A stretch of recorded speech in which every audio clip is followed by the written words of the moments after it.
ইয়া আইয়ুহাল্লাযিনা আমানুত্তাকুল্লাহা, ও ঈমানদারগণ তোমরা আল্লাহকে ভয় করো, ওয়াজারু মা বাকিয়া মিনার রিবা ইন কুনতুম মুমিনিন, যদি তোমরা মুমিন হয়ে থাকো তাহলে তোমরা এই সুদ খেও না।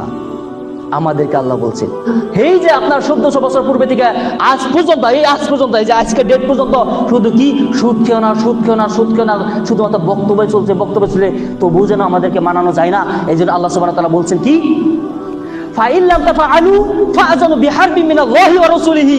শুনো হে নবী মুহাম্মদ সাল্লাল্লাহু আলাইহি ওয়াসাল্লামের উম্মতরা, শুনো, এই যে তোমাদেরকে আমি বারবার মানা করতেছি যে তোমরা সুদ খেও না, তবু যে তোমরা সুদ খেতেছো, ফাইন লাম তাফআলু ফাআযানু বিহারবিন মিনাল্লাহি ওয়া রাসূলিহি, এই বারবার মানা করার পরেও যদি তোমরা সুদ খাও, বারবার মানা করার পরেও যদি তোমরা সুদ খাও, তাহলে আমি আল্লাহ নিজে তোমার সাথে যুদ্ধ করব এবং আমার নবী তোমার সাথে যুদ্ধ করব।